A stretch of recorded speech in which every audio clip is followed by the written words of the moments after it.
दोस्तों, स्वागत है आपका द परीक्षा महोत्सव बाय लवली में, जहां हम बिहार बोर्ड कक्षा 6 की सीरीज़ को कंप्लीट करने वाले हैं।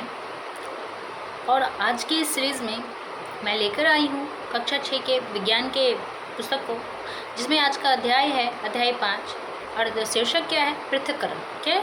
पृथक्करण। अगर आप लोगों ने मेरे पहले वाले वीडियो को नहीं देखा है तो आप लोग प्लीज़ हमारे पीछे वाले वीडियो को जरूर देखें, अध्याय 1, 2, 3, है ना। उससे आपके कॉन्सेप्ट और अच्छे से क्लियर होंगे। बिना किसी देरी के मैं स्टार्ट करती हूँ।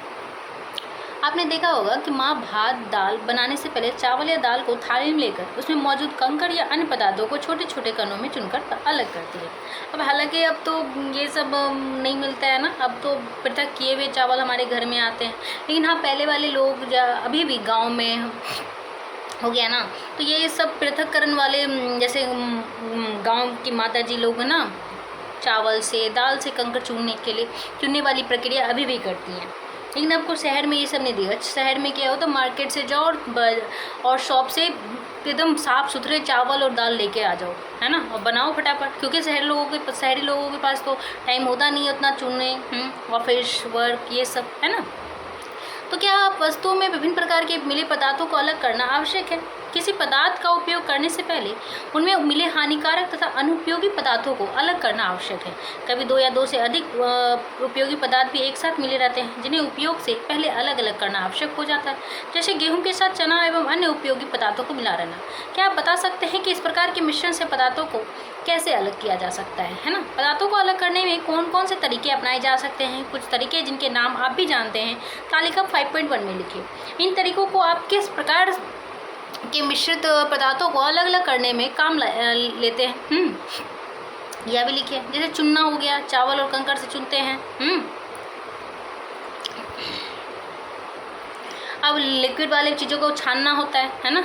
छानते हैं तो छानना में क्या हो जाता है, अगर दूध आता है तो उसमें किससे क्या होता है, छोटे छोटे बाल या फिर रेशे, है ना, उसे छन जाते हैं, है ना, इत्यादि। और चालना हो जाता है, जैसे कि आटे को चालते हैं ना, ठीक है। अब ठोस पदार्थों से अलग करने के लिए चुनना, चालना, ओसना विधियों का प्रयोग करते हैं। ठोस पदार्थों से अलग करने के लिए किन किन विधियों का प्रयोग करते हैं, तो चुनना, चालना, ओसना, ठीक है। अब है, इस प्रकार की कुछ विधियां कृषि में फसल कटाई से अन्न प्राप्ति के बीच अपनाई जाती है। क्या आप इनसे परिचित हैं। जैसे दोनी अर्थात थ्रेशिंग क्या होता है, आपने धान या गेहूं के तैयार फसल कटाई के बाद बोझे के रूप में खलिहानों में सूखते हुए देखा होगा। इन सूखी फसलों को डंठलों से अनाज को अलग करने की मशीनों में से दोनी की जाती है ना, अर्थात थ्रेशिंग की जाती है।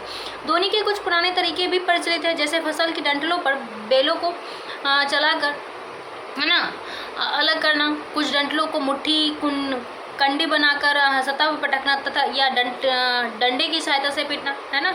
अब तो मशीनें आ गई है थ्रेशिंग, जिस तरह से देखते थ्रेशिंग मशीन, ये बैल से दोनी कर रहा है, ये अनाज की पिटाई है ना, इससे अलग कर रहा है अनाज को। अब ओसाई देखेंगे। ओसाई क्या होता है ना, ओसाई भारी पदार्थ के साथ मिले हल्के पदार्थ को हवा की सहायता से अलग करने की प्रक्रिया है, ठीक है ना। आज भी मेरे घर में जो मेरे पापा जो है ना, आज भी इस तरह से ना, जैसे सरसों लाना हो, सरसों घर के पेराए हुए तेल का यूज़ होता है हमारे घर में, तो उसको सरसों से जो भूसा होता है ना, अलग करने के लिए क्या करते हैं पापा, एक तरफ पंखा एक कोने में लगा देते हैं और दूसरी तरफ से सूप में सरसों को इस तरह से, जैसे ये कर रहे हैं ना, वैसे करते हैं। जिससे क्या होता है, सरसों में जो भी हल्के पदार्थ के भूसे हों या फिर जो भी हो, है ना, वो हवा के माध्यम से दूर भाग जाते हो। सरसों भारी रहता है, वो एक जगह इकट्ठा होते जाता है इस तरह से, ठीक है। ये हवा में भूसे उड़ के दूर तक जा रहे हैं। इस तरह से ये हो गया ओशन विधि।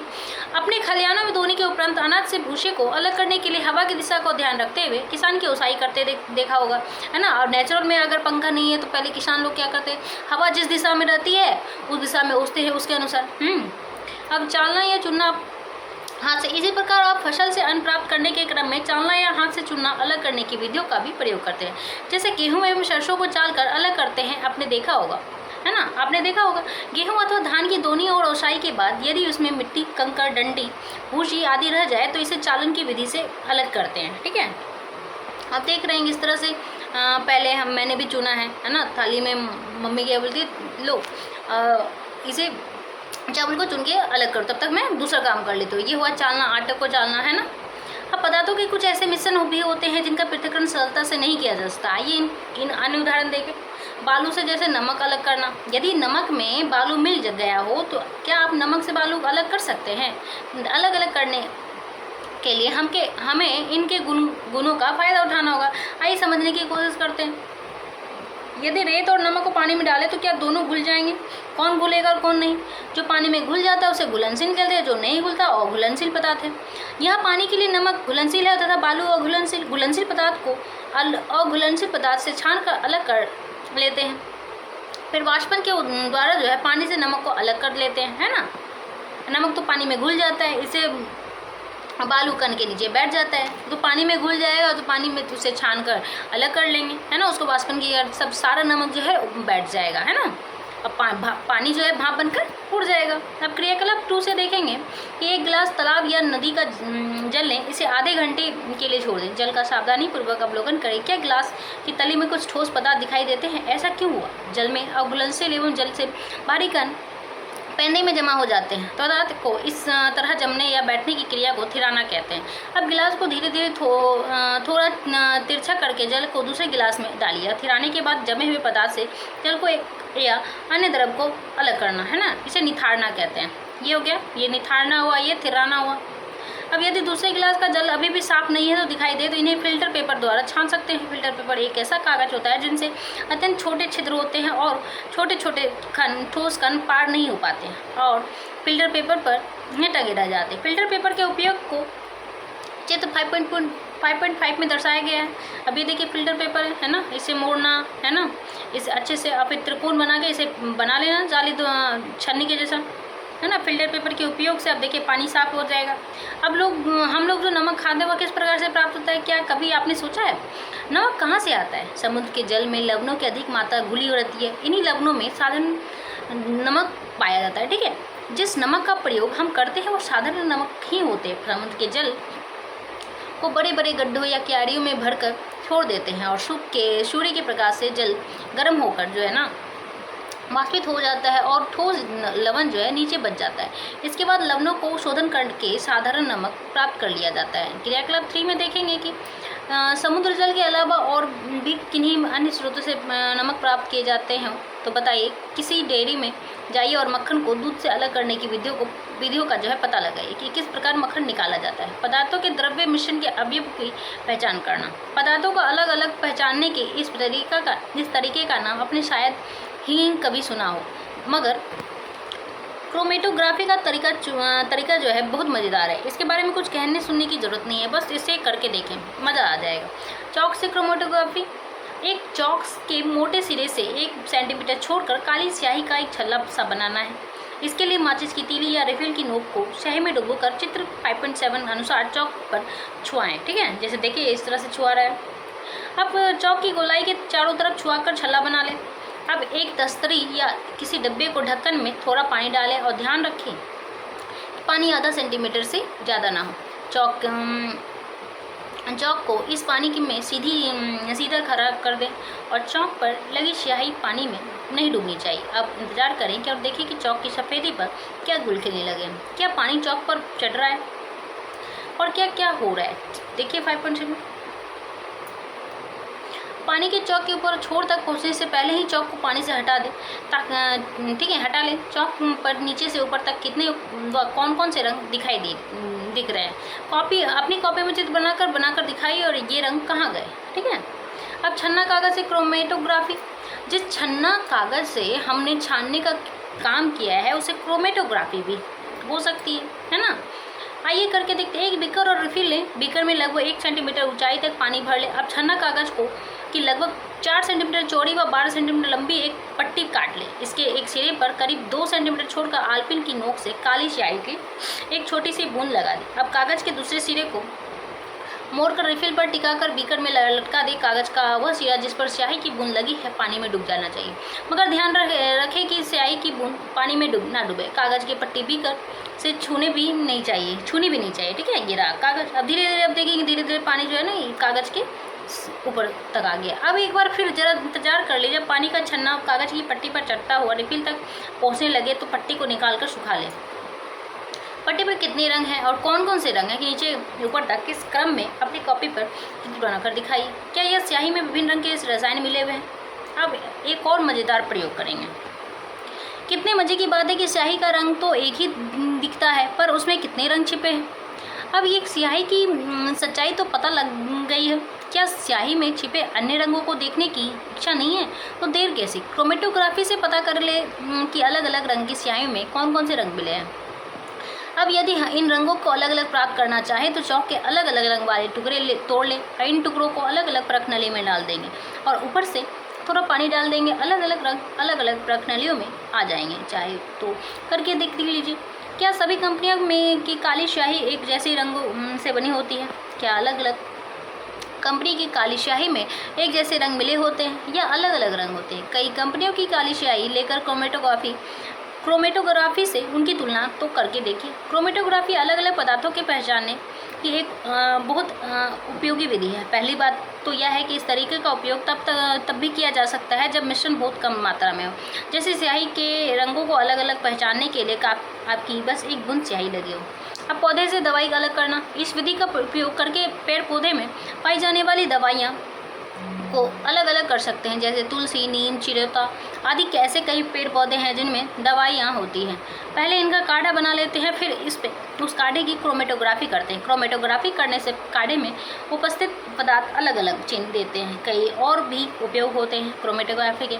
फूलों के रंगों की जाँच के लिए, ठीक है, किसी चीज़ में मिलावट की जाँच करने के लिए, ऐसे कई कामों में इसका खूब उपयोग होता है। ठीक है, जैसे इंक में एक रंग में कितने प्रकार के रंग मिले रहते हैं, इसमें किस विधि से इसको करते हैं, किसके उपयोग से, तो ये होता है क्रोमेटोग्राफी।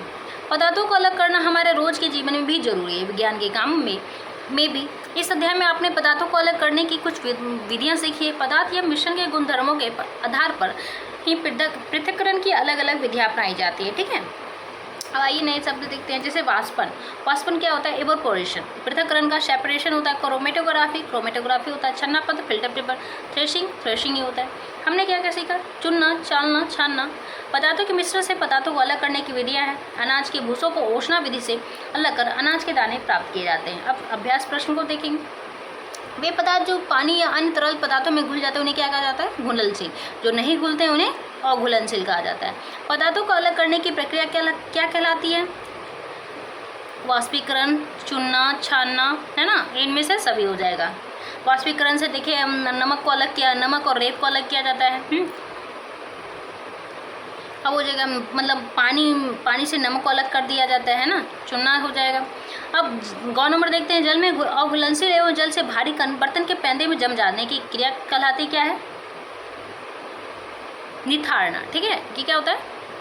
सॉरी, थिराना कहलाता है। निथारना तो जब हम पानी को अलग करेंगे तब हो जाता है। अब थिराने के बाद जमे हुए पदार्थ से जल या अन्य द्रव को अलग करने का क्रिया क्या है? निथारना। ये निथारना हो गया है ना। जब मिश्रण बहुत कम मात्रा में हो तो इसे अलग करने की कौन सी विधि बेहतर होगी? बहुत कम मात्रा में ना, क्रोमेटोग्राफी होगी। ये चुनना, ये हो गया चुनना। बहुत कम मात्रा में है तो चुनना हमारा सही आंसर हो जाएगा। अब रिक्त स्थानों को भरें। गेहूं के दानों को भूसियों से अलग करने की विधि क्या हो जाती है? ओषणा। ये ओशन विधि से, ठीक है, ओषणा करते हैं ना, पंखा चला लेते हैं या फिर हवा की तरफ सूप में लेकर अनाज को ऐसे हिलाते हैं। तो समुद्र के जल से नमक डैश विधि द्वारा होती है? वाष्पीकरण विधि द्वारा, है ना। चाय की पत्तियों को चाय से अलग करने की प्रक्रिया डैश कहलाती है। क्रोमेटोग्राफी का उपयोग पेड़ पौधे में पाई जाने वाली दवाइयों को डैश करने में किया जाता है। दवाइयों की जाँच करने में किया जाता है ना, ठीक है। अब चाय की पत्तियों को चाय से अलग करने की क्रिया क्या कहलाती है? चाय की पत्तियों को चाय से अलग, लेट मी सी।